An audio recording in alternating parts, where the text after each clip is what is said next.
CID ક્રાઇમે વેશ પલટો કરીને કરોડોના કૌભાંડી ભૂપેન્દ્ર ઝાલાને ઝડપ્યું। 4 દિવસ સીઆઈડીએ વેશ પલટો કરીને ઓપરેશન પાર પાડ્યું। ઝાલા 10 દિવસ મહેસાણાના ફાર્મ હાઉસમાં રોકાયો હતો। સીઆઈડીએ વેશ પલટો કરીને કિરણસિંહને દબોચ્યું। કિરણસિંહ ભૂપેન્દ્રના મળતિયાઓ સાથે સંપર્કમાં હતો। કિરણસિંહનો સંપર્ક ભૂપેન્દ્રની ધરપકડ માટે કડી બન્યો। 6,000 કરોડનું કૌભાંડ કરનાર મહાઠગ ભૂપેન્દ્રસિંહ ઝાલાને કોર્ટમાં રજૂ કરાશે। સાંજે 4 વાગે ભૂપેન્દ્રસિંહ ઝાલાને કોર્ટમાં રજૂ કરી સીઆઈડી ક્રાઇમ 14 દિવસના રિમાન્ડ માંગી શકે છે।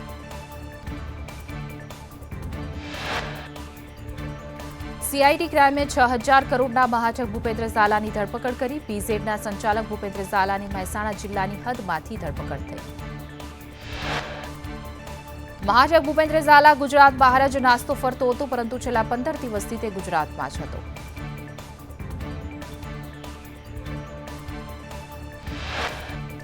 ભૂપેન્દ્ર ઝાલા વિસનગરના દવાડા ગામના ફાર્મ હાઉસમાંથી ઝડપાયો। ફાર્મ હાઉસ ઝાલાની મંગેતરના ધર્મના ભાઈનું હોવાનું માહિતી પ્રાપ્ત થઈ।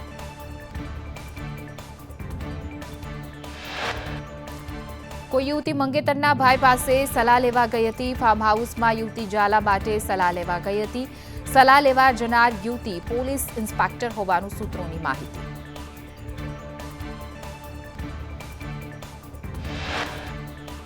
મહાઠગ ભૂપેન્દ્ર ઝાલાની ધરપકડ બાદ તપાસ તેજ। ભૂપેન્દ્રસિંહ ઝાલાને શરણ આપનારને કિરણસિંહ ચૌહાણને સીઆઈડી ક્રાઇમે ઝડપી પાડ્યો। કિરણસિંહ કૌભાંડમાં સામેલ છે કે કેમ તે દિશામાં તપાસ।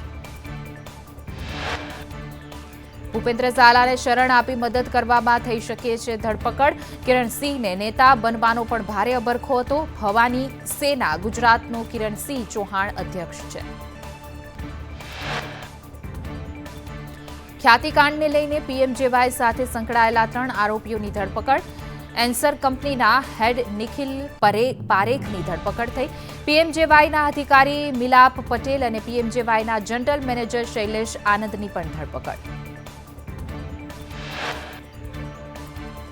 હોસ્પિટલ સાથે મળીને ખોટી રીતે આયુષ્માન કાર્ડ બનાવ્યા। 4,000થી પણ વધુ બોગસ આયુષ્માન કાર્ડ કાઢ્યા હતા। ખ્યાતિના સીઈઓ ચિરાગ રાજપૂત સાથે વોટ્સએપ ગ્રુપ ચાલતું હતું। હોસ્પિટલમાં આવતા દર્દીના ખોટા કાર્ડ બનાવતા। પોરબંદરમાં બેલા પથ્થરનું ખનન કરનાર આરોપી ઝડપાયો। વન વિભાગે પુંજા કેશવાલા નામના આરોપીને ઝડપી પાડ્યો। પોલીસે પથ્થર કાપવાની ચક્રકી અને મોટર જપ્ત કરી। ગાંધીનગરમાં કમલમ ખાતે જિલ્લા શહેર પ્રમુખની વરણી મુદ્દે કાર્યશાળા યોજાશે। સીઆર પાટીલની અધ્યક્ષતામાં યોજાશે કાર્યશાળા।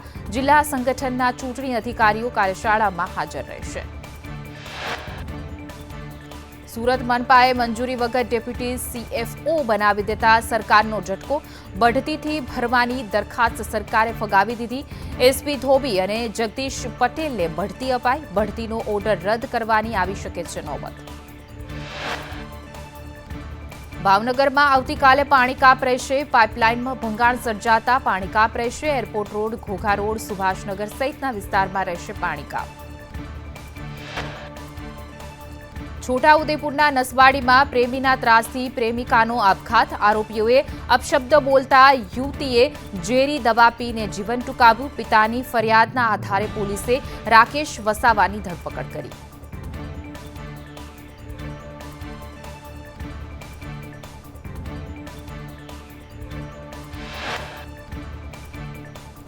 લોકેશનના આધારે વાપીથી બાળક મળી આવ્યો। જાળી જાખરામાંથી બેભાન હાલતમાં બાળક મળી આવ્યો। આરોપીએ એક વ્યક્તિને 10 લાખની લાલચ આપી અપહરણ કરાવ્યું હોવાનો ખુલાસો થયો। પોલીસે બાળકનો છુટકારો કરાવી મામાની ધરપકડ કરી। બાળક બેભાન થતા મામાને લાગ્યું કે ભાણેજ મરી ગયો છે, જેથી જાળી જાખરામાં બાળકને ફેંકી નાસી છૂટ્યો હતો। અરવલ્લીમાંથી ચાઇનીઝ દોરી સાથે 3 ઝડપાયા। દોલપુર રોડ પરથી ચાઇનીઝ દોરીનો 2 લાખ રૂપિયાના મુદ્દામાલ સાથે ઝડપાયો। કારમાં દોરીનો જથ્થો ભરી જતા નિલેશ રાવળ, દશરથ પગી અને સુરેશ પ્રજાપતિની અટકાયત। રાજ્યમાં આવતીકાલથી વધશે ઠંડીનું જોર। આવતીકાલથી 2 થી 3 ડિગ્રીથી થઈ શકે છે ઘટાડો। હાલ વેસ્ટર્ન ડિસ્ટર્બન્સને કારણે ઠંડી ઓછી। નલિયામાં ઠંડી ઘટી 10.5 ડિગ્રી જેટલું તાપમાન નોંધાયું। ભુજમાં 11.8 ડિગ્રી, રાજકોટમાં 13.6 ડિગ્રી, ગાંધીનગરમાં 18.5, અમદાવાદમાં 19.3 ડિગ્રી તાપમાન નોંધાયું તો અમરેલીમાં 13.8 ડિગ્રી તાપમાન, કંડલામાં 14.2 ડિગ્રી, ડીસામાં 16.1, પોરબંદરમાં 16.4, સુરેન્દ્રનગરમાં 15.8 તો મહુવામાં 16.3 ડિગ્રી તાપમાન નોંધાયું. છોટાઉદેપુરમાં ધુમ્મસભર્યું વાતાવરણ, વહેલી સવારથી ધુમ્મસનું સામ્રાજ્ય છવાયું. ગાઢ ધુમ્મસને લઈને વિઝિબિલિટીમાં ઘટાડો, વાહન ચાલકો હેડલાઇટ ચાલુ રાખવા માટે મજબૂર બન્યા. સાબરકાંઠા જિલ્લામાં ધુમ્મસભર્યું વાતાવરણ, ઈડર, વડાલી, ખેડબ્રહ્મા, વિજયનગર અને પોશીનામાં ગાઢ ધુમ્મસને કારણે વિઝિબિલિટીમાં ઘટાડો જોવા મળ્યો. ઝીરો વિઝિબિલિટીથી વાહન ચાલકોને ભારે હાલાકી. દેશમાં હાડ થીજાવી દે તેવી ઠંડી પડવાની આગાહી, હવામાન વિભાગે આગાહી કરી કે 8 જાન્યુઆરી સુધી ગાઢ ધુમ્મસ અને ગાત્રો ગાળી નાખે તેવી ઠંડી પડશે. રાજ્યમાં ભર શિયાળે માવઠાની આગાહી, દક્ષિણ ગુજરાતમાં કમોસમી વરસાદની આગાહી, છોટાઉદેપુરમાં, નર્મદા, ડાંગ અને તાપીમાં પણ માવઠાની આગાહી. રાજ્યભરમાં વેસ્ટર્ન ડિસ્ટર્બન્સથી વાદળછાયું વાતાવરણ રહેશે. અમદાવાદમાં વાદળછાયું વાતાવરણ રહેશે. ગાંધીનગરમાં પણ વાદળછાયું વાતાવરણ રહેશે.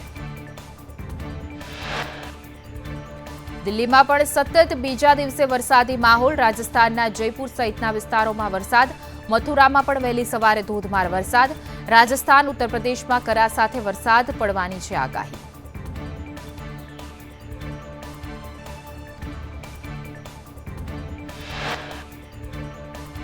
શ્રીનગરમાં ભારે હિમવર્ષા, ચારેકોર બરફના કરા પડતા હોય તેવા દ્રશ્યો આવ્યા સામે.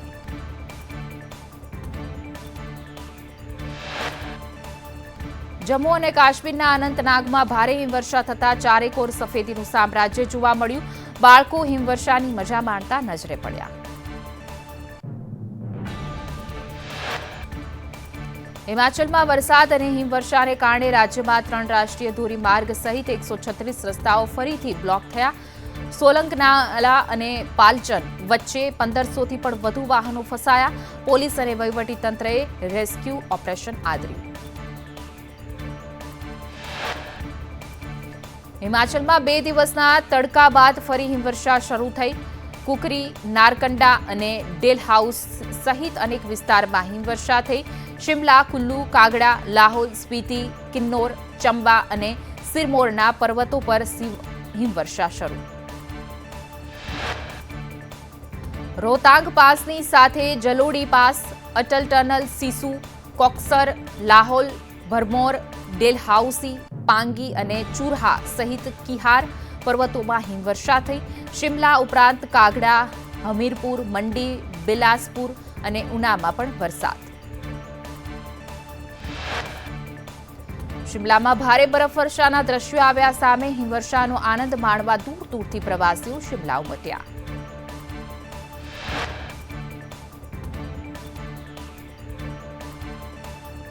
દવાઓની ગુણવત્તા ચકાસવાની ઝુંબેશમાં 111 દવાઓ માપદંડોને પૂર્ણ કરી શકી નથી. સેમ્પલ બિહાર અને ગાઝિયાબાદમાંથી લેવામાં આવેલા નમૂનામાં 2 દવાઓ નકલી મળી આવી હતી. કેન્દ્રીય સ્વાસ્થ્ય મંત્રાલય બજારમાંથી દવાઓ દૂર કરવા સૂચના આપી છે. અલગ અલગ રાજ્યની પ્રયોગશાળામાંથી 70 પરીક્ષણ કરાયા છે, જેમાં ગેસ, તાવ અને શ્વાસ સંબંધિત રોગોની દવાઓનો સમાવેશ થાય છે.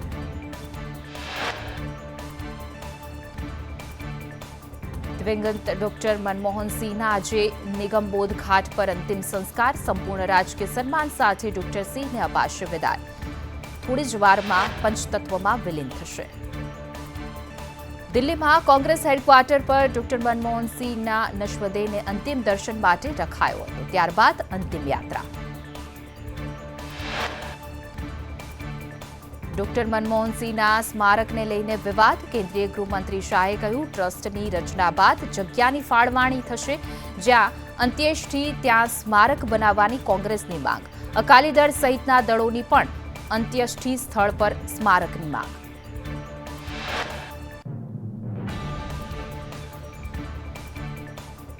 આતંકવાદી સંગઠન જૈશ એ મોહમ્મદનો ચીફ અને ભારતના મોસ્ટ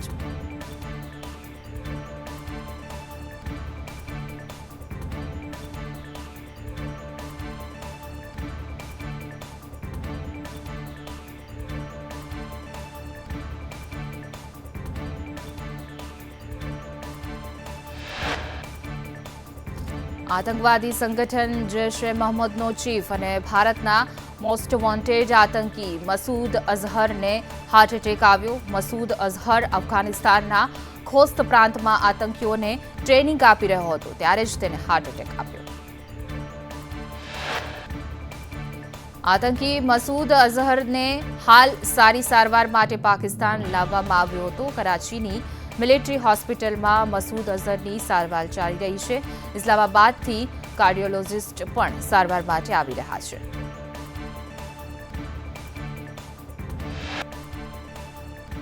પાલનપુર નજીક ઇકો કારની લૂંટ કરનાર 2 આરોપી ઝડપાયા. આરોપીઓએ ગોળા ગામ નજીક 2 મહિના પહેલા જ કરી હતી લૂંટ. પોલીસે 3.20 લાખનો મુદ્દામાલ ઝડપી તપાસ હાથ ધરી.